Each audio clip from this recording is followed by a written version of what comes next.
News, सच जरूरी है। नमस्कार दर्शकों, ये MNS न्यूज नेटवर्क, आप देख रहे हैं MNS न्यूज टीवी। मैं हूं आपके साथ शुभांगी। तो आइए देखते हैं आज की कुछ खास खबरें। मणिपुर मुद्दे पर पीएम मोदी को अमेरिकी सिंगर का समर्थन। अमेरिकी सिंगर मेरी मिलबेन ने मणिपुर मुद्दे पर प्रधानमंत्री नरेंद्र मोदी का समर्थन किया है। उन्होंने कहा कि पीएम मोदी पूर्वोत्तर राज्य के लोगों के लिए हमेशा लड़ते रहेंगे। मेरी मिलबेन ने अपने ट्विटर पोस्ट में ये बात लिखी। मोदी सरकार के खिलाफ अविश्वास प्रस्ताव के जवाब में गुरुवार को संसद में प्रधानमंत्री के भाषण के तुरंत बाद अमेरिकी सिंगर ने ये ट्वीट किया। एक्स पर मिलबेन ने विपक्ष पर भी कटाक्ष किया और कहा कि विपक्ष हमेशा विदेशों में भारत को नीचा दिखाता है। मेरी ने ट्वीट कर कहा कि भारत को अपने नेता पर भरोसा है। भारत के मणिपुर की माताओं, बेटियों और महिलाओं को न्याय मिलेगा और पीएम मोदी हमेशा आपकी आज़ादी के लिए लड़ेंगे। मेरी बोली, विपक्ष बिना किसी तथ्य के चिल्लाएगा।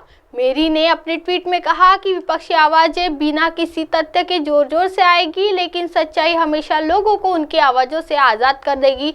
आखिर मेरी ने लिखा कि पीएम मोदी, आप मेरा भरोसा है, मैं आपके लिए प्रार्थना कर रही हूँ। बता दें कि मेरी मिलबेन ने इस साल जून में पीएम मोदी की संयुक्त राज्य अमेरिकी यात्रा के दौरान उनसे मुलाकात की थी। उन्होंने भारतीय राष्ट्रगान जन गण मन गाने के बाद पीएम मोदी के पैर भी छुए थे। लोकसभा में पीएम मोदी ने क्या कहा? पीएम मोदी ने गुरुवार को लोकसभा में विपक्ष पर जोरदार हमला किया। उन्होंने कांग्रेस नेता गौरव गोगोई की ओर से लाए गए अविश्वास प्रस्ताव पर जवाब दिया। पीएम मोदी ने अपने भाषण में मणिपुर को जिगर का टुकड़ा बताया और ये अविश्वास दिया है कि राज्य में जल्द शांति बहाल की जाएगी। बता दें कि विपक्ष के वॉकआउट के बाद सरकार ने अविश्वास मत जीत लिया है। 3 मई को मणिपुर में हुई झड़पों के बारे में बात करते हुए पीएम मोदी ने कहा कि मणिपुर में महिलाओं के खिलाफ गंभीर अपराध हुआ है और यह अक्षम्य है। केंद्र और राज्य सरकारें दोषियों को कड़ी से कड़ी सजा सुनिश्चित करने के लिए हर संभव प्रयास कर रही है। पीएम मोदी ने लोकसभा में कहा कि मैं मणिपुर के लोगों से आग्रह करता हूँ और मणिपुर की महिलाओं से कहना चाहता हूँ कि देश उनके साथ खड़ा है। हम मिलकर इस चुनौती का सामना ढूंढेंगे और एक बार फिर वहां शांति बहाल की जाएगी। ये तो अराजकता है, दिल्ली सेवा बिल पर सौरभ भारद्वाज बोले। देश की राजधानी में दिल्ली सेवा विधेयक को लेकर राजनीति जारी है। संसद के दोनों सदनों से सेवा विधेयक पास होने के बाद इस पर बीजेपी और आप के बीच में सियासी खींचतान पहले से ज्यादा बढ़ गई है। इस बीच दिल्ली सरकार में मंत्री सौरभ भारद्वाज ने कहा कि दिल्ली सेवा विधेयक तो अराजकता है। ऐसा कर बीजेपी द्वारा भारत की बुनियाद को हिलाया जा रहा है। अब ऐसे कई कानून खेलते रहेंगे और देश को पीछे ढकेलते रहेंगे। ऐसे देश चलता है क्या? सीएम अरविंद केजरीवाल सरकार में मंत्री सौरभ भारद्वाज ने मीडिया से बातचीत में कहा कि ऐसे कानून खेलते रहेंगे और देश को पीछे ढकेलते रहेंगे। क्या आपने हमारा कानून पलट दिया? मैंने आपका कानून पलट दिया। ये कोई देश चल रहा है क्या? ये सर्कस चल रही है?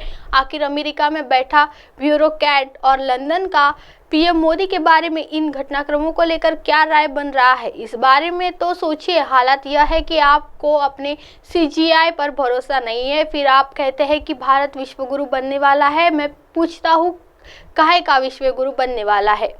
इज्जत कैसे बढ़ रही है? आप तो अदालत को ही नहीं मानते हैं और सौरभ भारद्वाज आगे कहते हैं कि 8 साल तक सुप्रीम कोर्ट की संवैधानिक बेंच वकीलों की जिरह सुनती है। दिल्ली के निर्वाचित सरकार के हक में फैसला आता है, आप कानून लाकर फैसला पलट देते हैं। हमारी सरकार सवाल उठाती है तो आप कहते हैं चले जाओ सुप्रीम कोर्ट के पास। इसमें देश और दिल्ली 8 साल पीछे चला गया। फिर आप उदाहरण क्या बना रहे हैं? आप कहते हैं हमारी इज्जत विश्व में है। आपकी इज्जत कैसे दुनिया भर में है? आप तो अपनी अदालत को नहीं मानते। यह अराजकता की निशानी है। ये बात सुनने में मजाक की लग रही है। अब आप हमारे चैनल को आपके मोबाइल पर भी देख सकते हैं। मोबाइल ऐप पर देखने के लिए play store MNS news T आज डाउनलोड करें। इंस्टा, लिंक, ट्विटर, हाइकुक, फेसबुक और कई सोशल मीडिया के प्लेटफॉर्म पर हमारा चैनल उपलब्ध है। आप इसे यूट्यूब पर भी देख सकते हैं। आप हमारे चैनल को लाइव भी देख सकते हैं www.mnsnewsd.com पर। फिलहाल वक्त हो चला है दर्शकों ब्रेक का। ब्रेक से लौटने के बाद देखिएगा देश और दुनिया की तमाम बड़ी खबरें। बने रही MNS न्यूज टी पर। नमस्कार।